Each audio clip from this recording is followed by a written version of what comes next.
Bismillahirrahmanirrahim. Assalamualaikum warahmatullahi wabarakatuh. Alhamdulillahi rabbil alamin.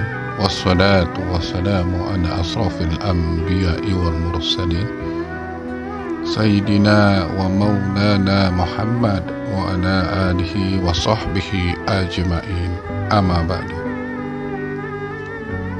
Kisah mukjizat Nabi Muhammad sallallahu alaihi wasallam. 10 mukjizat Nabi Muhammad sallallahu alaihi wasallam yang diberikan oleh Allah Subhanahu wa taala. Mukjizat adalah suatu hal yang luar biasa atau bisa disebut keajaiban yang diberikan oleh kepada Nabi dan Rasulnya untuk membuktikan kenabian. Kisah tentang mukjizat banyak disebutkan dalam Al-Quran dan hadis. Seperti halnya mukjizat Nabi Musa misalnya, yang mampu membelah Laut Merah, atau mukjizat Nabi Isa alaihissalam yang bisa berbicara ketika masih bayi. 10 mukjizat Nabi Muhammad sallallahu alaihi wasallam yaitu: 1. Kitab suci Al-Quran. Mukjizat Nabi Muhammad yang terbesar adalah kitab suci Al-Quran yang menjadi penunjuk dari penuntun hidup umat Islam. Melalui Al-Quran, Allah menyebutkan bahwa mukjizat berupa kitab suci diberikan kepada 4 orang Nabi dan Rasul. Nabi dan Rasul yang menerima mukjizat berupa kitab adalah Nabi Musa alaihissalam, Nabi Daud alaihissalam, Nabi Isa alaihissalam, dan Nabi Muhammad sallallahu alaihi wasallam. Al-Quran merupakan mukjizat yang abadi sepanjang zaman, berbeda dengan kitab lainnya yang hanya berlaku pada zamannya masing-masing. Al-Quran adalah mukjizat terbesar yang diwahyukan oleh Allah Subhanahu wa taala kepada Nabi Muhammad sallallahu alaihi wasallam. Mukjizat Al-Quran menjadi sebuah anugerah luar biasa yang dialami Rasulullah sebagai bukti kenabiannya. Berbagai sumber menyebutkan di dalam Al-Quran adalah kata sifat dari Al-Qaru yang bermakna kumpulan. Kemudian istilah tersebut digunakan merujuk kitab suci dengan bahasa kalamnya yang diturunkan kepada Nabi Muhammad sallallahu alaihi wasallam.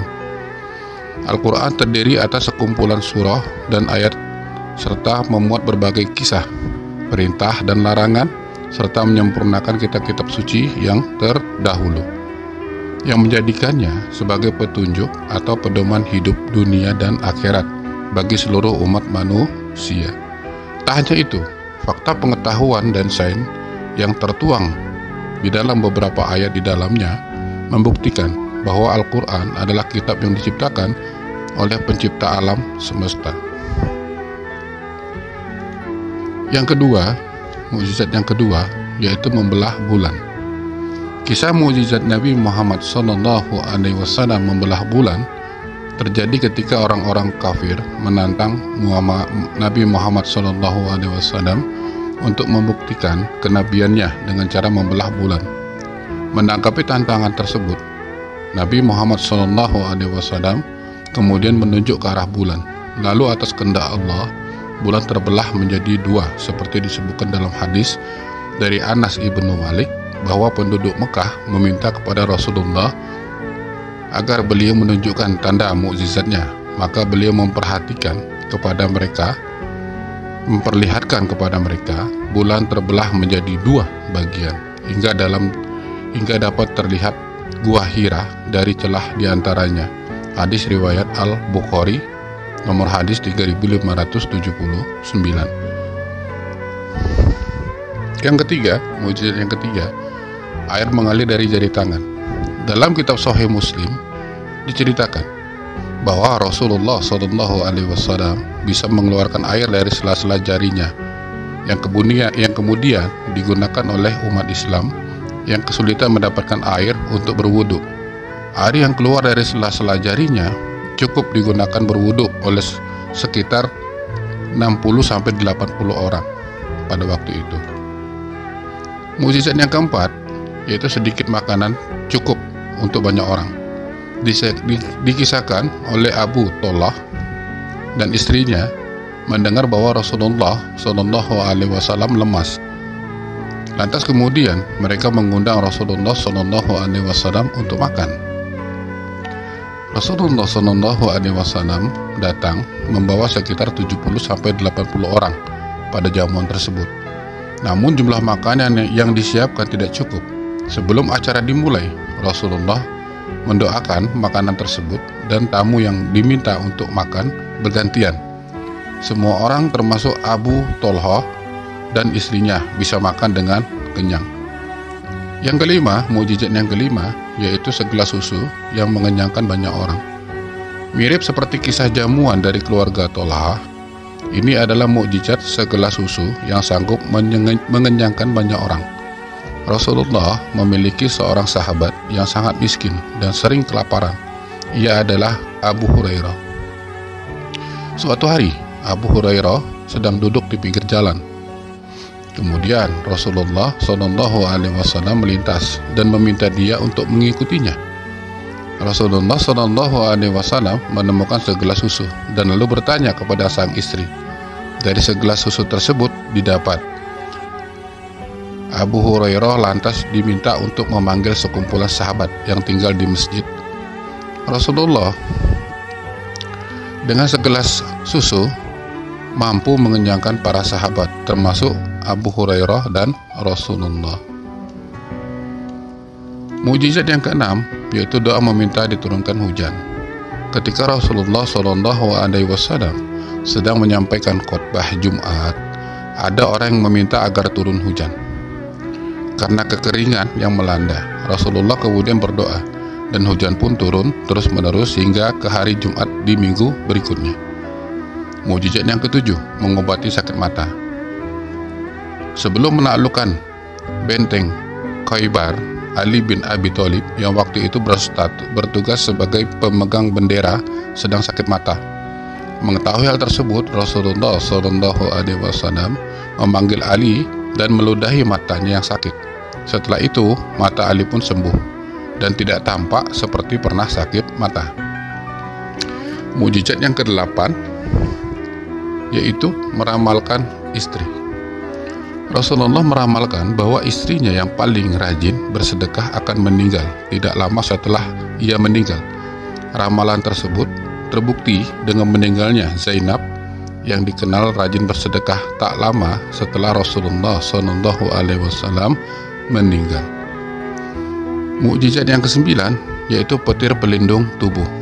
Salah satu mukjizat Nabi Muhammad SAW yang terjadi pada masa peperangan adalah petir yang melindungi tubuhnya.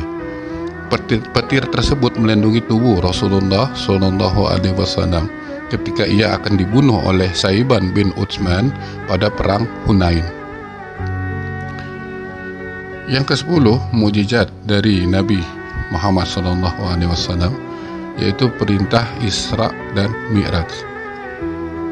Nabi Muhammad SAW mengalami sebuah peristiwa besar yaitu Isra dan Mi'raj. Isra merupakan perjalanan malam dari Masjidil Haram di Mekah ke Masjidil Aqsa di Yerusalem.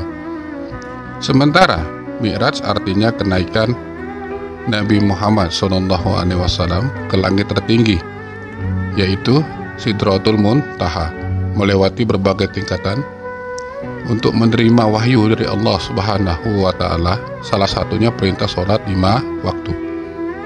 Perjalanan yang sangat jauh itu dialami Rasulullah SAW dalam waktu yang sangat singkat. Ayat Al-Quran membenarkan perjalanan Isra Mi'raj tersebut, salah satunya pada firman Allah yaitu surah Al-Isra ayat 1. Allah Subhanahu wa Ta'ala berfirman, Subhanallazi asra bi'abdih laylam minal masjidil harami ilal masjidil aqsa allazi barakna khawdah linuriyahu min ayatina innahu huwas sami'ul basir. Maha suci Allah yang telah memperjalankan hambanya pada suatu malam dari Al-Masjidil Haram ke Al-Masjidil Aqsa yang telah kami berkahi sekelilingnya agar kami perlihatkan kepadanya sebagian dari tanda-tanda kebesaran kami. Sesungguhnya Dia adalah Maha mendengar lagi Maha mengetahui. Surah Al-Isra ayat pertama. Baik. Untuk 10 mukjizat dari Nabi Muhammad SAW yang kita ambil di sini adalah yang kita angkat kisahnya, yaitu kisah mukjizat Nabi Muhammad SAW membelah bulan menjadi 2. Keterangan tersebut didasarkan dari salah satu riwayat hadis yang dikisahkan oleh Anas bin Malik radhiyallahu anha. Ia berkata, anna ahla Makkah sa'alu Rasulullah sallallahu alaihi wasallam ayyuriyahum ayah fa'arahum siqaqal qamari fa'arahumul qamar siqataini hatta ra'au khira'an bainahuma. Sesungguhnya ahli Mekah pernah meminta kepada Rasulullah Sallallahu Alaihi Wasallam supaya memperlihatkan satu tanda bukti kepada mereka. Kemudian beliau memperlihatkan bulan yang terbelah 2 hingga Gunung Hira dapat mereka lihat di antara kedua belahannya. Hadis riwayat Bukhari dan Muslim. Lalu kisah Nabi Muhammad Sallallahu Alaihi Wasallam membelah bulan tercantum juga di dalam Al-Quran pada surah Al-Qamar ayat 1-3.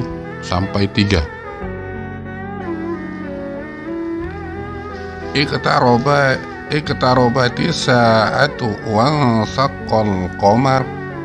Saat hari kiamat semakin dekat, bulan pun terbelah. Wa iyaraw ayatai yu'ridu wa yaqulu sihrun mustamir. Dan jika mereka orang-orang musyrikin melihat suatu tanda mukjizat, mereka berpaling dan berkata, ini adalah sihir yang terus-menerus. Wa kazzabu wattaba'u ahwa'ahum wa kullu amrin mustaqir. Dan mereka mendustakan Muhammad dan mengikuti keinginannya, padahal setiap urusan telah ada ketetapannya. Sementara hadis yang meriwayatkan peristiwa tersebut, yaitu bulan terbelah menjadi 2, terjadi pada masa Rasulullah masih di Mekah sebelum hijrah ke Madinah. Seperti yang diriwayatkan oleh Abdullah bin Mas'ud, bulan terbelah menjadi 2 pada masa Rasulullah, lalu beliau bersabda, saksikanlah oleh kalian. Hadis riwayat Muslim nomor 5010. Mengutip hadis riwayat Muslim nomor 5013, penduduk Mekah ketika itu meminta Rasulullah untuk memperlihatkan tanda-tanda kebesaran pada mereka. Kisah Nabi Muhammad membelah bulan benar-benar menakjubkan hingga membuat raja penyembah berhala dari Sam, yaitu Habib bin Malik, bersahadat dan sujud syukur. Namun tidak demikian dengan Abu Jahal dan pengikutnya yang menyebutnya sebagai sihir. Bukti kebenaran Nabi membelah bulan ini dapat kita lihat dari gambar yang dirilis NASA beberapa tahun silam. Terbelahnya bulan merupakan salah satu mukjizat agung Nabi Muhammad Sallallahu Alaihi Wasallam. Raja penyembah berhala bersahadat dalam terjemahan kitab Dorotun Nasihin bab mukjizat dikisahkan pada zaman Rasulullah hiduplah raja bernama Habib bin Malik di Sam. Dia adalah penyembah berhala yang fanatik dan menentang serta membenci agama yang didakwakan oleh Rasulullah Sallallahu Alaihi Wasallam. Suatu hari, Abu Jahal menyurati Raja Habib bin Malik perihal Rasulullah Sallallahu Alaihi Wasallam. Surat itu membuatnya penasaran dan ingin bertemu dengan Nabi Muhammad Sallallahu Alaihi Wasallam, dan membalas surat itu, ia akan berkunjung ke Mekah. Pada hari yang telah ditentukan, berangkatlah ia dengan 10.000 orang ke Mekah.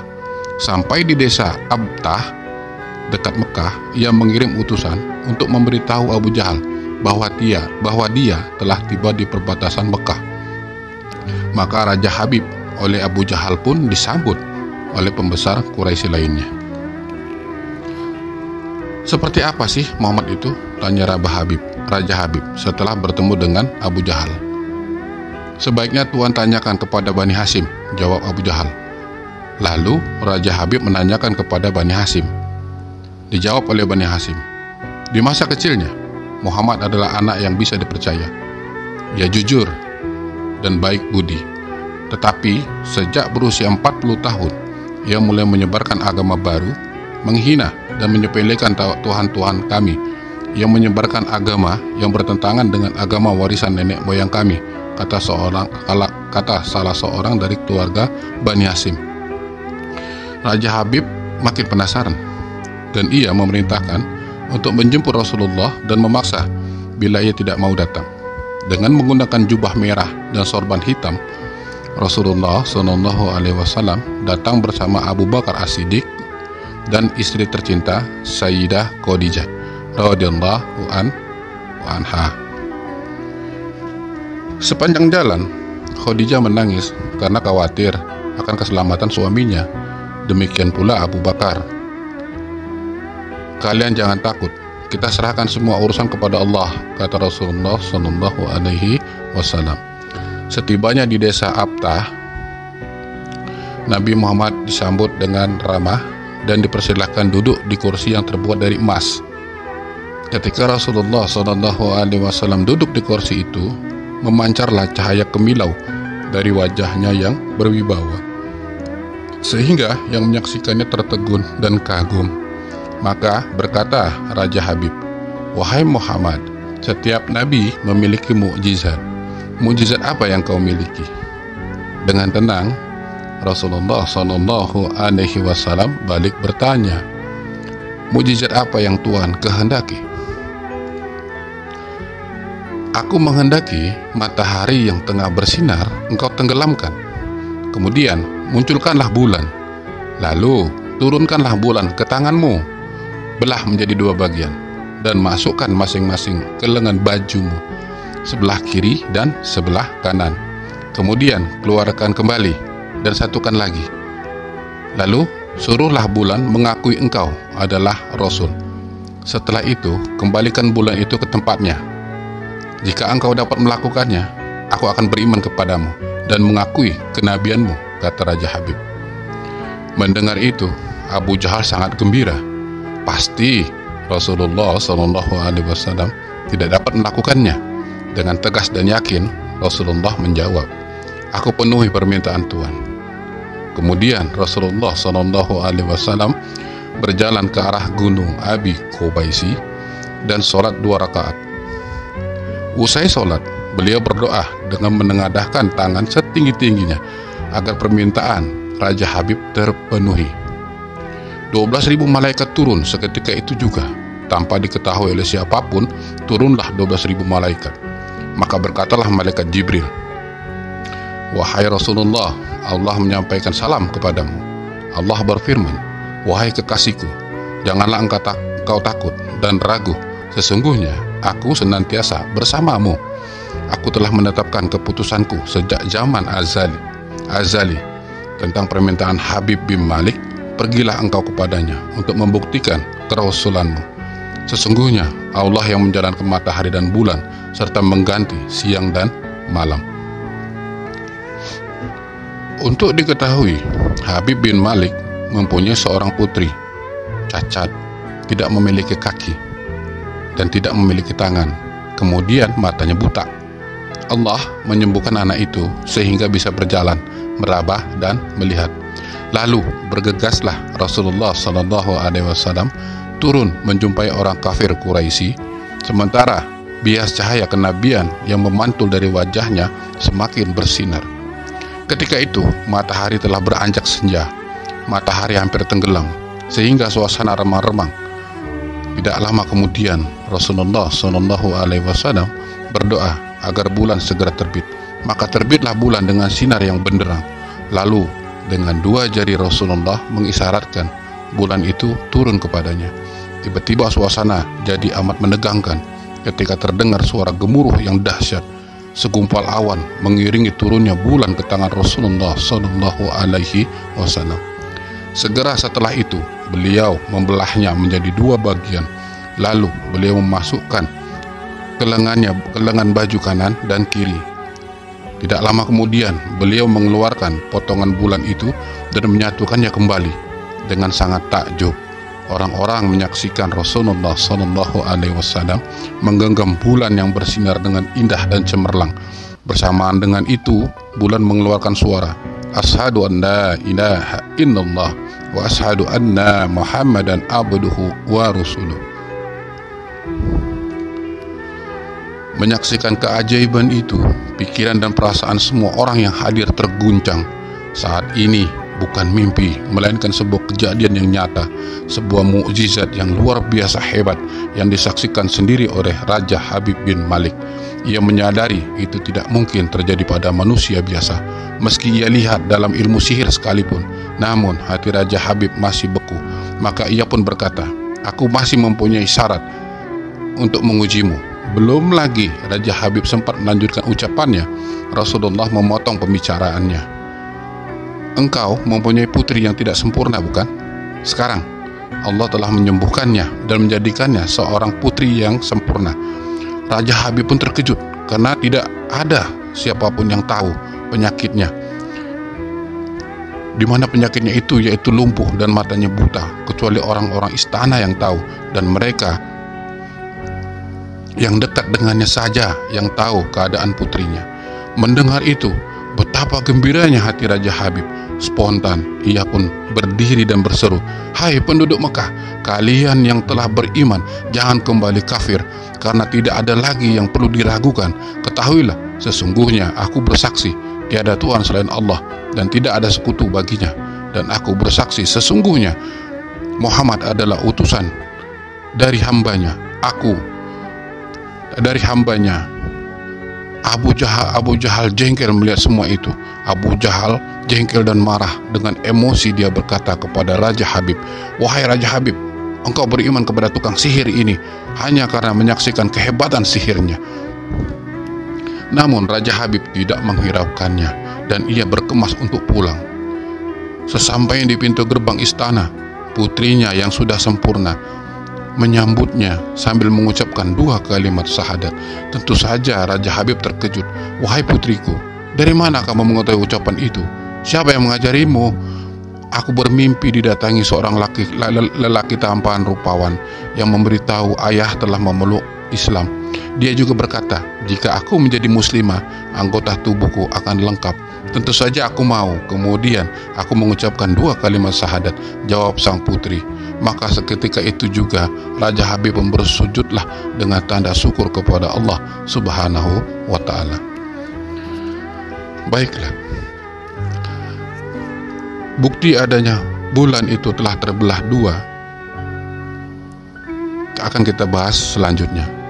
Gambar permukaan bulan yang diklaim sebagai bukti pernah terbelahnya bulan dapat dilihat dari dokumen yang dipublikasikan oleh situs Badan Antariksa Amerika atau NASA pada 29 Oktober 2002. Dilansir dari Al-Habib Info bahwa di sana terdapat sebuah ngarai atau semacam kanal kering yang sangat besar yang lurus membentang dan mengesankan sebuah bekas patahan atau belahan yang tersambung kembali. Namun orang yang beriman insya Allah memastikan itu adalah kejadian bulan terbelah. Namun yang belum beriman tentu akan meragukan akan belahnya bulan tersebut. Baiklah, kita masuk kembali. Ada suatu kisah yaitu tentang keagungan sosok Rasulullah Sallallahu Alaihi Wasallam. Tidak hanya diketahui kisah-kisah atau mukjizat beliau, akan tetapi semua yang menjadi bagian dari Rasulullah termasuk peninggalan beliau adalah kemuliaan yang dijaga Allah Subhanahu wa Ta'ala. Dalam suatu hadis Rasulullah bersabda, "La yu'minu ahadakum hatta akuna ahabba ilaihi min walidihi wa waladihi wan nasi ajma'ina." Tidak semua iman salah seorang dari kalian sehingga menjadi aku lebih ia cintai dari orang tuanya, anaknya, dan seluruh manusia. Hadis riwayat Al-Bukhari. Kisah ini disampaikan oleh Al-Habib Hamid bin Abu Bakar Barakwan saat beliau belajar di Darul Mustafa, Yaman. Pada suatu kesempatan, beliau beserta almarhum Habibana Munzir dan beberapa rekan lainnya berkunjung kepada seseorang yang memiliki koleksi rambut baginda Nabi Muhammad SAW. Momen yang istimewa karena rambut mulia itu diperlihatkan kepada khalayak tanpa adanya penutup kaca, sehingga masing-masing orang boleh melihat, mencium, dan bertadabaruk pada rambut baginda yang mulia itu. Ada kejadian unik dari sekian banyak yang hadir. Ternyata ada salah seorang yang majdub, artinya itu menyeleneh. Mungkin dalam pandangan kita orang tersebut gila, tetapi sesungguhnya ia gila itu gandrung karena mahabbahnya yang begitu hebat kepada Allah dan Rasulnya. Tibalah orang majdub yang mendapat giliran mencium rambut Nabi Muhammad SAW. Namun bukannya mencium, ia malah mengeluarkan pemantik api, lantas membakar rambut mulia tersebut. Hebatnya, di saat yang lain berusaha mencegah tindakan si majdub, sang pemilik koleksi malah tenang-tenang saja, sama sekali tidak marah, bahkan cenderung membiarkannya. Lalu si majdub ditanya, kenapa melakukan tindakan itu, membakar rambut Nabi Muhammad SAW? Katanya, saya hanya ingin memastikan apakah ini rambut asli Nabi Muhammad SAW atau bukan. Sang pemilik koleksi tenang-tenang saja karena beliau sudah tahu bahwa koleksinya itu adalah rambut asli peninggalan baginda Nabi Muhammad SAW. Dan terbukti ketika api yang dinyalakan oleh si majdub menyentuh rambut Nabi Muhammad SAW, rambut mulia itu sama sekali tidak meleleh, tidak terbakar api. Cahaya tidak dapat dikalahkan oleh api. Tidak hanya api di dunia, api neraka pun tidak akan mampu membakar jasad mulia Nabi Muhammad SAW. Beliaulah Nabi kita yang mulia, sumber cahaya, cahaya yang di atas cahaya. Semoga Allah senantiasa melimpahkan sholawat kepada beliau dan keluarga ahlu bait. Demikianlah cerita ini tentang mukjizat Nabi Muhammad membelah bulan menjadi dua. Atas perhatiannya saya ucapkan terima kasih. Mohon maaf atas kekurangannya. Wallahu a'lam bishawab. Assalamualaikum warahmatullahi wabarakatuh.